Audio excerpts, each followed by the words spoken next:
नमस्कार विद्यार्थी मित्र हो, मी स्वप्नील हिवराडे पुन्हा एकदा तुम्हा सर्वांचं आपल्या युट्यूब चॅनलवर सहर्ष स्वागत करतो. मित्र हो, आपली परीक्षा आता उद्यावरती आलेली आहे, कंबाईन पूर्व परीक्षा. आणि या परीक्षेच्या आधी मागील वर्षी कंबाईनचा जो पेपर झाला होता त्यामध्ये 2023 ला मॅथ रिजनिंगचे जे प्रश्न होते त्याचा अनालिसिस आपण या व्हिडिओमध्ये बघणार आहोत. मागच्या वर्षाला 20 प्रश्न आयोगाने विचारले होते, त्याचा पॅटर्न कसा होता ते आधी आपण सर्वप्रथम समजून घेऊया. अंकगणितामध्ये एकूण 10 प्रश्न होते मित्र. ओके, बुद्धिमत्तामध्ये एकूण 10 प्रश्न होते, म्हणजे दोघांना वेटेज समान दिलेलं होतं. आणि अशा प्रकारे तुम्हाला उद्याच्या पेपरलाही शक्यता आहे. सो पेपर हातात आल्या आल्या तुम्हाला आधी कन्फर्म करायचं आहे. प्रश्न क्रमांक गणित बुद्धिमत्तेसाठी 85 पासून सुरू होत आहे की 80 पासून सुरू होत आहे. ओके, 15 प्रश्न आहेत की 20 प्रश्न आहेत, त्यानुसार तुम्हाला तुमची स्ट्रॅटेजी त्या ठिकाणी इम्प्लिमेंट करायची आहे. मग कुठल्या टॉपिक्सवरती आयोगाने मागच्या प्रश्नपत्रिकेत भर दिला होता ते आधी जाणून घेऊया. शेकडेवारीवरती 2 प्रश्न होती, बॉड मास सिम्प्लिफिकेशनचे 2 प्रश्न होती गणितामध्ये, भूमितीवरती 2 प्रश्न होती, सरासरी, नफा तोटा, सरळ व्याज आणि गुणोत्तर अशा टॉपिक्स वरती प्रत्येकी एक एक प्रश्न विचारला होता. त्यानंतर बुद्धिमत्ता बघा, अंकमालिका, अक्षरमालिका ह्या जवळपास सर्वच पेपर्स मध्ये या टॉपिक्स वरती प्रश्न आयोगाने नेहमी विचारलेला आहे. त्यानंतर आकृत्या, चौरस मोजणे, दिशा आहे, वेन आकृत्या आहे, पझल वरती एक प्रश्न आहे, कॅलेंडर वरती आहे, तर्क व अनुमान, फेवरेट टॉपिक आयोगाचा वैवारी देखील फेवरेटच आहे. तर अशा प्रकारे मागच्या वर्षाला हा पॅटर्न होता. आशा करूया की तुम्हाला अशाच प्रकारचा पेपर, अशाच प्रकारचे प्रश्न उद्या देखील बघायला मिळतील. ओके, तर सुरुवात करूया मित्र. यामधील एक एक प्रश्न या ठिकाणी व्यवस्थितरित्या समजून घेऊया. कोणते शॉर्टकट्स, कुठले कन्सेप्ट आपण या ठिकाणी वापरले पाहिजे. वर्तुळाचे क्षेत्रफळ चौरस सेंटीमीटर असेल आणि त्या वर्तुळाचा परिघ सेंटीमीटर असेल तर खालीलपैकी कोणती त्या वर्तुळाची त्रिज्या होणार आहे. बघा मित्र, भूमितीमध्ये फक्त तुम्हाला सूत्र पाठ असणे गरजेचे आहे. बेसिक संकल्पनावरती काही महत्वाची सूत्र असतात ती तुम्हाला माहिती पाहिजे. वर्तुळा क्षेत्रफळ काढताना तुम्हाला माहिती पाहिजे की ते वर्तुळा क्षेत्रफळ पाय आर वर्ग या सूत्राने आपण काढतो. त्यांनी म्हटलंय की त्याचे वर्तुळाचा परिघ हा देखील आहे, म्हणजे दोघांची व्हॅल्यू सेम आहे, दोघांची इक्वॅलिटी आहे. मग वर्तुळाचा परिघ काढण्याचं सूत्र काय आहे? 2 पाय आर आहे, 2 पाय आर आहे, बरोबर. तर खालीलपैकी कोणती त्या वर्तुळाची त्रिज्या होणार आहे. मग बस आपल्याला फक्त काय करायचं, आता पाय जाणार आहे, हा पाय जाणार आहे. ओके, लक्षात घ्या, इथला आर वर्ग मधला हा आर जाईल आणि इथला हा आर जाईल, म्हणजेच त्रिज्या ही जी असणार आहे हा 2 आपल्याकडे राहतोय, म्हणजे याचा आन्सर 2 सेंटीमीटर होऊन जाणार आहे. सिंपल, तुम्ही या मेथडने याला सॉल्व्ह करू शकतात. फक्त तुम्हाला ही वर्तुळाचं परिघाचं सूत्र, वर्तुळाच्या क्षेत्रफळाचं सूत्र त्या ठिकाणी माहिती असतं गरजेचं होतं. राईट, जाऊया पुढच्या प्रश्नाकडे. पुढील प्रश्न बघा, एका दुकानदाराने 15 शर्ट 2340 रुपयांना विकल्यास 60 रुपये त्याला तोटा झाला, तर प्रत्येक शर्टची त्याला खरेदी किंमत किती होती. बघा, खरेदी किंमत किती आहे विचारलेलं आहे, त्याची विक्री किंमत सर्वांची दिलेली आहे, एवढी विक्री किंमत आहे. जेव्हा त्याला तोटा झालेला आहे, ऑफकोर्स खरेदी किंमत त्याची जास्त असायला पाहिजे, बरोबर. मग जास्त असायला पाहिजे, कितीने? 60 रुपया तोटा झालाय, म्हणजे 60 रुपये आपण यामध्ये ऍड करूया, म्हणजे त्याची खरेदी कितीला होती? 2400 रुपयाला होती, बरोबर. आणि मग 15 शर्ट त्याने विकले आणि खरेदी केले होते, मग एका शर्टची आपल्याला खरेदी किंमत त्या ठिकाणी काढायची. सो आपण याला आता 15 ने भाग देऊन याचं उत्तर ठरवू शकतो. सो बघा, 15 एक 15 या ठिकाणी, बरोबर. मग आता उरलेली रक्कम काय आहे? 9. 9 वरती घेतला 0, 15 सक 90 आणि हा 0, म्हणजे याचा आन्सर काय होऊन जाईल? 160 रुपये होऊन जाईल. सिंपल प्रश्न आहे. आयोगाने 2 वेळा हा प्रश्न रिपीट केलेला आहे. सो महत्वपूर्ण प्रश्न या ठिकाणी हा होता. जाऊया आपण पुढच्या प्रश्नाकडे. आता बॉडमासच्या कन्सेप्ट वरती हा प्रश्न विचारला गेला आहे. फक्त थोडी ऍडजस्टमेंट आपल्याला या ठिकाणी करायची आहे, ती समजून घेऊया. बघा काय म्हटलेलं आहे, 0.1 into 0.1 into 0.1 plus 0.02 into 0.02 into 0.02. मित्र लक्षात घ्या, खाली जो डिनॉमिनेटर आहे ना त्यामध्ये आपण काय करू शकतो ऍडजस्टमेंट. बघा, या सर्वांमधून तुम्ही 2 कॉमन घेऊ शकतात. सर्वप्रथम 2 गुणिला याला 0.1 लिहू शकतात, इंटू याला 2 गुणिला तुम्ही 0.1 लिहू शकतात. या ठिकाणी तुम्ही पुन्हा इंटू या ठिकाणी 2 गुणिला 0.1 लिहू शकतात, बरोबर. मग पुढे देखील ऍडजस्टमेंट आहे, सर्व ठिकाणी देखील तुम्ही 2 कॉमन घेऊ शकतात. 2 जर तुम्ही कॉमन घेतला तर तुम्हाला प्रत्येक वेळेस त्या ठिकाणी काय होणार आहे पुन्हा, की प्रत्येकाकडून 2-2 कॉमन घ्यायचा आहे, म्हणजे याला गुणिला तुम्हाला 0.02 या ठिकाणी लिहू शकतात, प्लस पुन्हा 2 इथून बाहेर घेऊया आपण. ओके, 0.02 लिहू शकतात, प्लस यामधून देखील 2 आपण आउट साइडला काढू शकतो, इंटू या ठिकाणी 0.02 आपण लिहू शकतो. बरोबर. आता फक्त आपल्याला काय करायचंय, काय समजून घ्यायचं आहे की हा जो 2 आहे ना, हा इथं पण आहे, इथं पण आहे, इथं पण आहे. मग हा 3 वेळा बाहेर आल्यानंतर हा किती होऊन जाईल, 2×4 4×2 8. बरोबर. इथं पण बघा 2×4 4×2 8. मग प्रत्येकातून हा 8 बाहेर येणार आहे. सो आपण या ठिकाणी अंशामध्ये हा 1 किंवा हे जे ब्रॅकेट आहे हे सेम असेल, जे वरती आहे ते, हा 8 बाहेर येईल, हा 8 बाहेर येईल. मग ह्या ब्रॅकेट मध्ये बघा काय असणार आहे, हा 0.1 इंटू 0.1 इंटू 0.1 म्हणजे सेम तुम्हाला हे या ठिकाणी 3 वेळा असेल, प्लस नंतर बघा 0.02 0.02. मग बघा 2 2 2 जर बाहेर येऊन गेला तर हे 3 वेळा बरोबर या बॉक्स मध्ये सेम अशा प्रकारे राहणार आहे. मग सिंपल काय करायचं होतं, वरच्या बॉक्स खालच्या बॉक्सला कॅन्सल करेल, तुम्हाला फक्त 1/8 या ठिकाणी शिल्लक असणार आहे. बरोबर. ही ऍडजस्टमेंट फक्त आपल्याला इथं करायची होती मित्र. राईट. सो याचं उत्तर तुम्हाला 1/8 फ्रॅक्शन पर्सेंटेज मध्ये मी शिकवलेलं आहे. ज्यांना माहिती ते सांगू शकतात की 1/8 मीन्स 12.5% होतात. म्हणजेच डेसिमल मध्ये याचं उत्तर येणार आहे 0.125 मित्र. ओके. सो ते आपल्याला या ठिकाणी पर्याय क्रमांक 2 मध्ये दिलेला आहे. अशा प्रकारे या प्रश्नाला तुम्ही बॉडमासच्या कन्सेप्टने सॉल्व्ह करू शकतात. पुढच्या प्रश्नाकडे जाऊया मित्र. लक्षात घ्या, 3 व्यक्तींच्या आजच्या वयाची बेरीज 72 वर्ष आहे व 7 वर्षापूर्वी त्यांच्या वयाचे गुणोत्तर 4:6:7 असे होते. बघा हा प्रश्न रिपीट झालाय आयोगामार्फत पुन्हा एकदा. सो याला देखील आपण सोडवू शकतो. पुन्हा एकदा काय करायचंय, 7 वर्षापूर्वी म्हटलेलं आहे ना, मग असा पर्याय बघायचा की जो बरोबर 7 वर्षापूर्वी या गुणोत्तरामध्ये यायला पाहिजे. मग 7 जर तुम्ही या 19 मधून कमी केले तर 12 राहील, म्हणजे 4च्या पटीत आहे. इथून 7 कमी केले म्हणजे 18, जे 6च्या पटीत येऊन जाईल. इथून 7 कमी केले म्हणजे 21, जो बरोबर 7च्या पटीत येईल. 7 वर्षापूर्वी जर आपण चेक केलं तर बरोबर आपला हाच पर्याय त्या ठिकाणी योग्य ठरणार आहे. तर काही वेळेस तुम्हाला अशा प्रकारे स्मार्ट वर्क परीक्षेमध्ये वापरावं लागणार आहे. वैवारीचे उदाहरणं भरपूर सोपे असतात. तुम्ही जर आपलं मॅरेथॉन रिव्हिजन लेक्चर बघितलं नसेल तर नक्की बघा. त्यामध्ये मी तुम्हाला डिटेलमध्ये गुणोत्तर आणि वैवारी व्यवस्थितरित्या सांगितलेले आहे. ते कन्सेप्ट तुम्हाला वापरता येतील किंवा तुम्हाला असे शॉर्टकट देखील त्या ठिकाणी नक्कीच वापरता येणार आहे. जाऊया मित्र पुढच्या प्रश्नाकडे. ओके. तर लक्षात घ्या, पुढचा प्रश्न काय म्हणत आहे, एका माणसाने बँकेकडून 10.12% सरळ व्याजाने कर्ज घेतले. 3 वर्षानंतर त्याने ₹5,400 सरळ व्याज फेडले आहे. तर त्याने घेतलेल्या कर्जाची रक्कम किती आहे. बघा प्रत्येकाचा अप्रोच वेगवेगळा असेल. 3 वर्षानंतर त्याने सरळ व्याज किती दिलं, 5,400 दिलं, म्हणजे 12% दर हा जो आहे हा एका वर्षाकरता आहे. 12% हा एका वर्षाकरता आहे. बरोबर. मग 5,400 3 वर्षाचा आहे, तर एका वर्षाला किती रक्कम त्याला लागली असेल, म्हणजे याला 3 ने भाग द्यावा लागेल तुम्हाला. बरोबर. मग 18×3 = 54 होतात. म्हणजेच 1,800 रुपये हे एका वर्षाचं व्याज झालं. 1,800 रुपये एका वर्षाचे व्याज झालं. मग 12% ते रकमेवरती निघेल आणि ती रक्कम 1,800 रुपये होत आहे. मग जर आपल्याला पूर्ण कर्जाची रक्कम काढायची, ती मुद्दल आपल्याला शोधायची आहे, तर 100% अमाऊंट तुम्हाला करावी लागेल. मग याच्यापासून फक्त काय करायचं की तुम्हाला 12%चा हा तुम्हाला 1% आणता यायला पाहिजे. मग इकडे जर 12 ने भाग दिला तिकडे पण आपण 12 ने भाग देऊया. 12×1 = 12, उरले किती 6, 6 वर घेतले 0, 12×5 = 60 आणि हा पुढचा 0 150. मग 1% जर 150 रुपये आहे तर 100% रक्कम, इकडे 2 शून्य ऍडजस्ट केले, सो इकडे पण आपण 2 शून्य ऍडजस्ट या ठिकाणी करूया. म्हणजे आपला आन्सर 15,000 आहे, जे की तुम्हाला पर्याय क्रमांक 3 मध्ये अवेलेबल आहे. तर अशा सिंपल स्ट्रॅटेजीने तुम्ही या एक्झाम्पलला सोडवू शकता.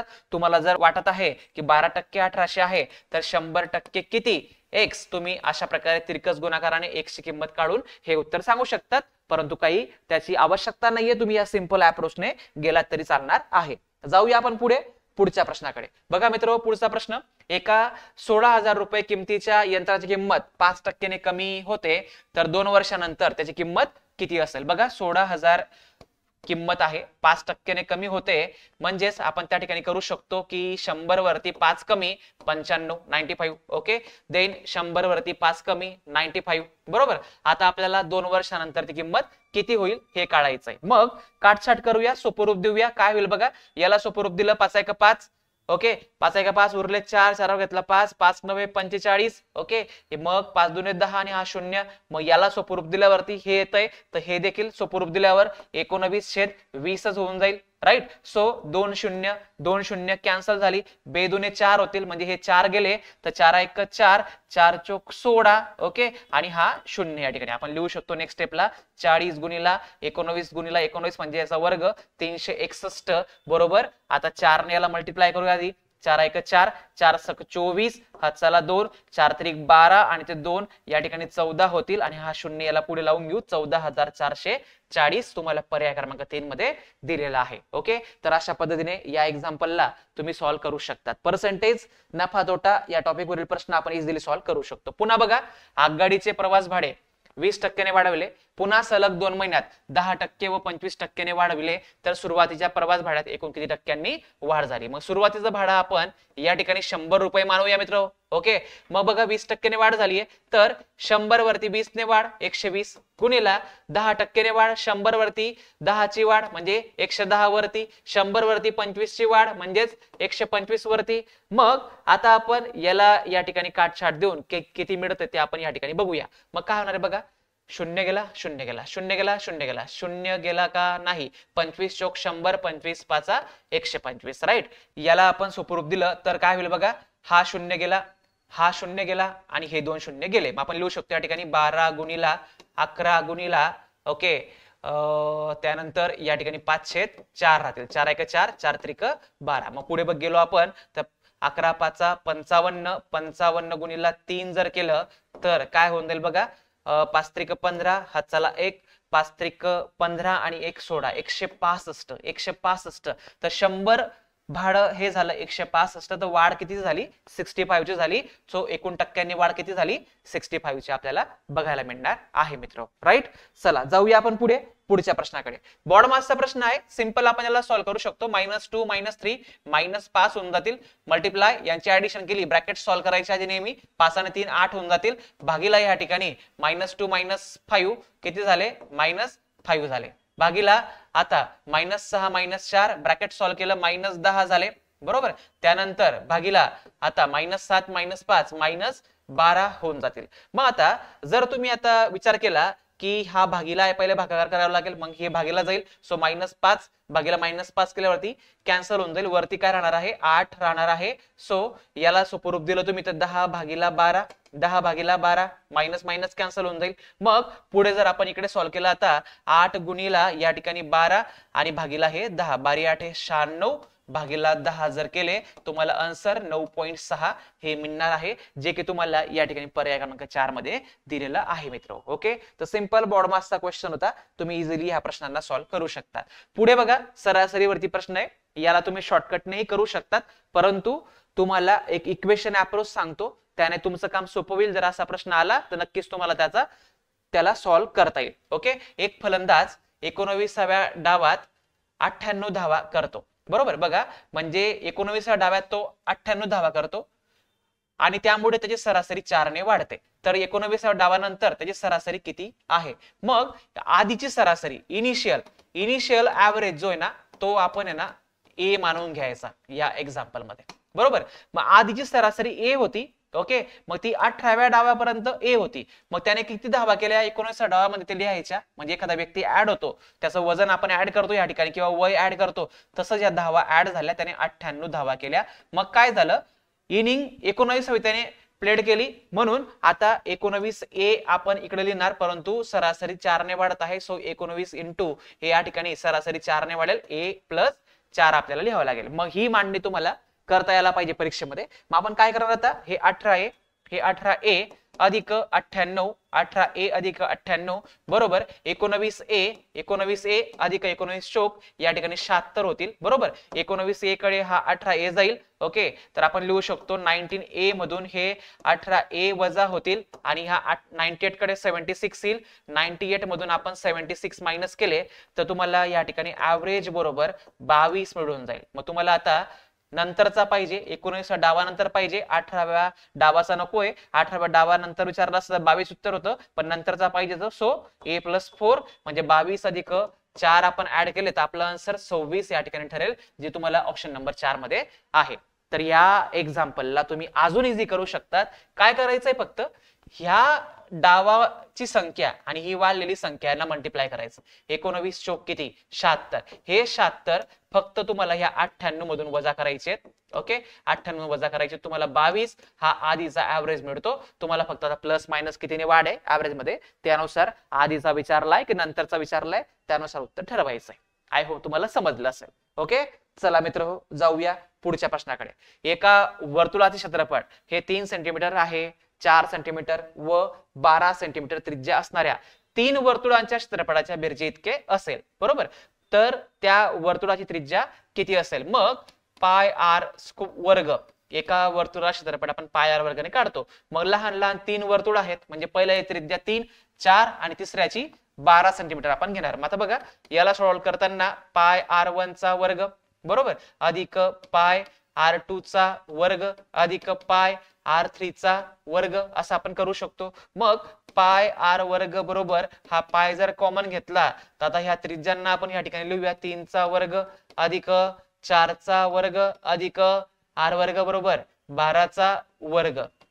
ओके, मग आता काय होणार आहे बघा, हा पाय गेला, हा पाय गेला. मग R चा वर्ग बरोबर या ठिकाणी 3 चा वर्ग किती रे, 9 होईल, 4 चा वर्ग 16 होईल, 12 चा वर्ग 144 होईल. आणि यांची जर तुम्ही सम केली आता तर हे 6 याला दिले 50, 60, 69, म्हणजे R चा वर्ग बरोबर 169, तर R बरोबर 13 येणार आहे, कारण की हे 13 चा वर्ग आहे, म्हणजे 13 सेंटीमीटर आपलं आन्सर आहे. फक्त तुम्हाला सिंपल मांडणी या ठिकाणी करायची होती. हे उदाहरण एवढे कठीण नसतात, फक्त आपल्याला बेसिक फॉर्म्युले, बेसिक सूत्र, भूमितीची माहिती असायला गरजेचं आहे.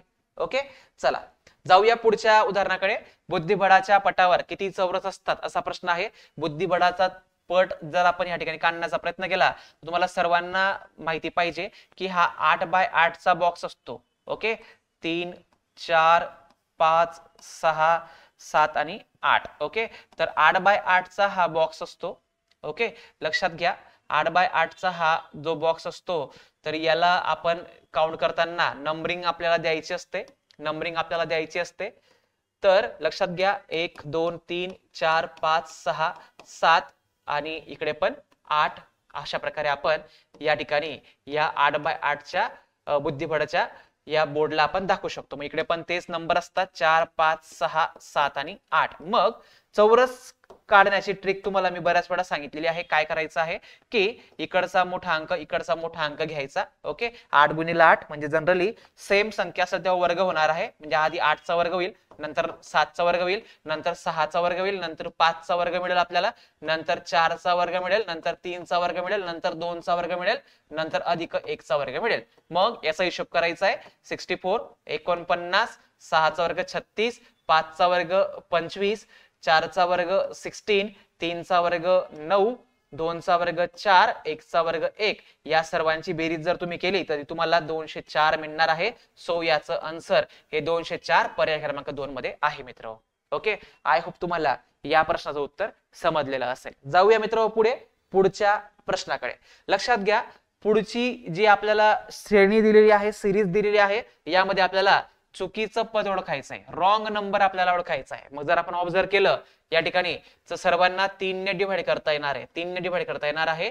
फक्त 32 ही संख्या आहे ना, याला 3 ने भाग जाणार नाही. सो यामध्ये ऑड मॅन आउट आपला 32 पाहिजे. नंबर सिरीजचा प्रश्न होता. ओके, नक्कीच तुम्हाला एक प्रश्न तरी यावरती असेल.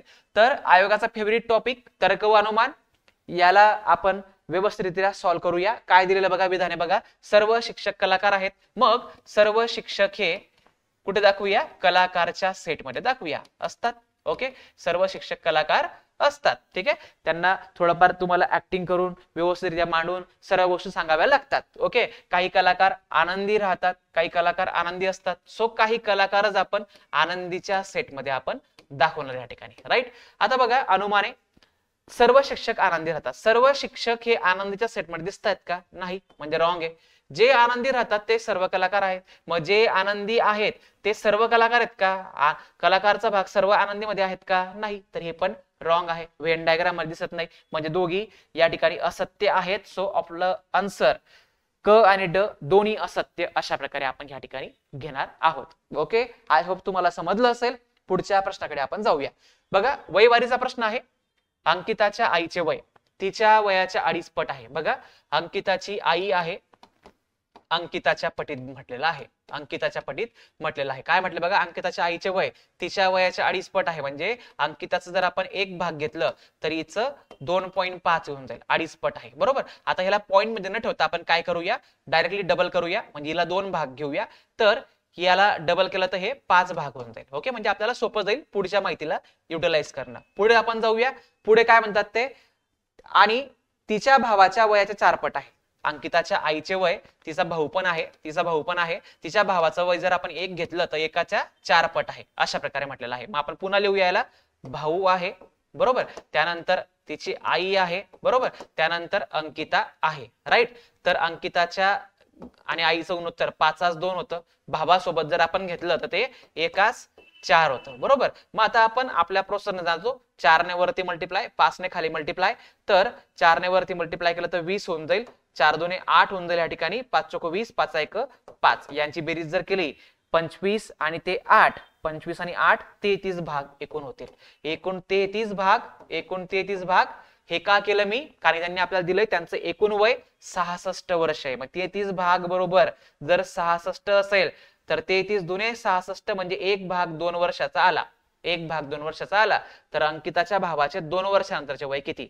मग 1 भाग जर 2 वर्षाचा आहे तर अंकिताचा भाऊ 5 भागांमध्ये आहे. तर 5 दुने 10 वर्ष. हे आज झालं, परंतु 2 वर्षानंतर विचारलेलं आहे म्हणजे 2 अजूनही ऍड करावं लागेल, म्हणजे 12 वर्षाचं उत्तर आहे. बघा, तुम्ही उत्तर काढताना 10 काढून घेणार, परंतु आयोगाने बरोबर आपल्याला त्या ठिकाणी ट्रॅप मध्ये अडकवलेलं असतं. 2 वर्षानंतर विचारलेलं आहे. सो 10 न घेता तुम्हाला योग्य उत्तर 12 या ठिकाणी घ्यावं लागणार आहे. सो प्रश्न व्यवस्थित वाचायचा आहे. आपण उत्तरापर्यंत येतो, परंतु प्रश्न वाचताना गडबड करतो. सो आपला मिळणारा मार्क आपण त्या ठिकाणी गमावू शकतो. जाऊया पुढच्या प्रश्नाकडे मित्र. पुढचा प्रश्न बघा, पझल वरती आहे.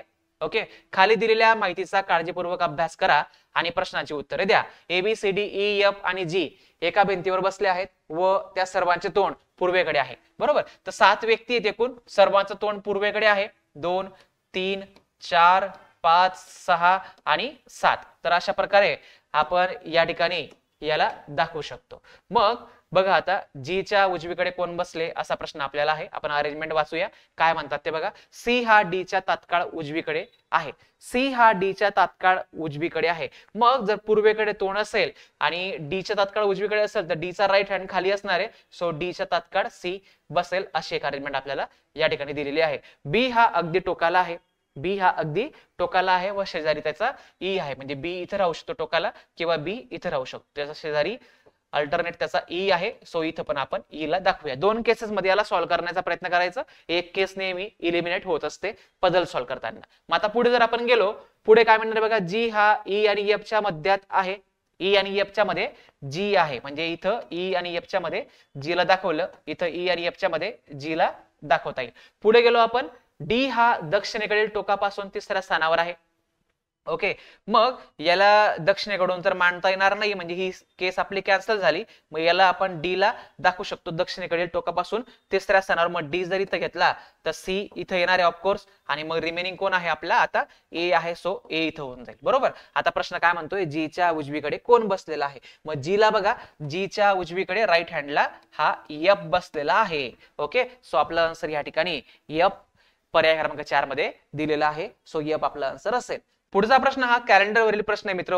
अतिशय कन्सेप्च्युअल टॉपिक आहे. तुमचे कन्सेप्ट क्लिअर असणं फार गरजेचं आहे. या ठिकाणी कन्सेप्ट क्लिअर नसतील तर नक्कीच तुम्हाला ह्या एक्झाम्पलला सॉल्व्ह करता येणार नाही. आणि विशेष म्हणजे तुम्हाला या ठिकाणी महत्वाचे दिवस जे आहेत नॅशनल आणि इंटरनॅशनल ते माहिती असणं फार गरजेचं आहे. ओके, फॉर एक्झाम्पल त्यांनी काय म्हटलेलं आहे, 2016 या वर्षी आंतरराष्ट्रीय योगा दिन मंगळवारी असेल तर त्याच वर्षी राष्ट्रीय विज्ञान दिवस कोणत्या वारी असेल. मग राष्ट्रीय विज्ञान दिवस हे 28 फेब्रुवारीला असतं, हे तुम्हाला माहिती पाहिजे. योगा दिवस हा 21 जूनला असतो, हे आपल्याला माहिती पाहिजे. बरोबर. मग 21 जून ओके, 21 जून 2016 या दिवशी मंगळवार दिलेला आहे. या दिवशी मंगळवार दिलेला आहे. तर त्याच वर्षी म्हणजे 2016 लाच आपल्याला 28 फेब्रुवारीला कुठला वार असेल हे काढायचंय. मग आपल्या प्रोसेसने आपण काय करतो, 2 भागात त्याचं रूपांतर करतो. ओके, मग तुम्हाला आता 28 फेब कडून 21 जून कडे जावं लागणार आहे. मग आपण जर विचार केला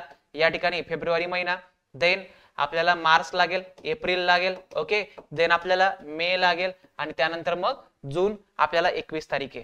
जून आपल्याला 21 तारीख आहे आणि फेब्रुवारीची 28 तारीख झालेली आहे. म्हणजे पुढचा एक दिवस तुम्हाला घ्यावा लागेल, एक दिवस घ्यावा लागेल. मार्च तुम्हाला या ठिकाणी रिमेनिंग किती असतात, 31 चा महिना असतो, 3 रिमेनिंग असतो. एप्रिल मध्ये 2 रिमेनिंग असतात, मे मध्ये 3 रिमेनिंग असतात ऑड डेज. जून महिन्यामध्ये 21 दिवस झाले तर 7 ने पूर्ण भाग जाईल, इथं 0 ऑड डेज असतील. बरोबर. मग याचा विचार जर आपण केला आता 3 आणि 1 4, 4 आणि हे 5 9, 9 भागीला 7 जर केले तुम्हाला 2 दिवस उरतील, 2 दिवस उरतील मित्र. तर आता आपल्याला हा जो एरो आहे बॅकवर्ड प्रोसेस जातोय, -2 असणार आहे. सो मंगळवार मधून आपल्याला आता -2 करावं लागेल, 2 दिवस मागे जावं लागेल. सो सोमवार आणि त्याच्या आधी रविवार, म्हणजे आपला आन्सर या ठिकाणी रविवार असणार आहे. फार कन्सेप्च्युअल टॉपिक आहे, याला तुम्ही या लॉजिकने नक्की सॉल्व्ह करू शकता. जाऊया मित्र पुढे, पुढच्या एक्झाम्पल कडे. अंकमालिका आहे. आता अंकमालिकावरती प्रश्न आहे, काय दिसतंय बघा, लॉजिक शोधूया. 4 चा 5 झाला, +1 ने वाढ आहे. 5 चा 8 झाला, +3 ने वाढ आहे. 8 चा 13 झाला, +5 ची वाढ आहे. पुन्हा गेलो पुढे आपण, तर 13 14 म्हणजे +1, पुन्हा नंतर पुढे गेलो पुन्हा +3 म्हणजे पुढे ऑफकोर्स +5 झालेला असेल. पुन्हा मग आता इथून पुढे गेलो आपण तर +1, ओके, 23 मिळेल आपल्याला. पुढे आपण गेलो अजून तर +3 होऊन जाईल, यामध्ये +3 होऊन जाईल म्हणजे 26 मिळेल तुम्हाला. +5 केल्यावरती तुम्हाला 31 मिळेल. बरोबर. मग आता पुन्हा जर तुम्ही गेला तर 1 ने वाढ 32 मिळेल, पुन्हा 3 ने वाढ, पुन्हा 3 ने वाढ करायची 35 मिळेल, पुन्हा त्या ठिकाणी 3 नंतर 5 ने वाढ आहे 40 मिळेल. बरोबर. मग हे का करून घेतलं मी हे, कारण की आपल्याला पुढे म्हटलेलं आहे खालीलपैकी कोणती संख्या ही मालिकेची राहणार नाही.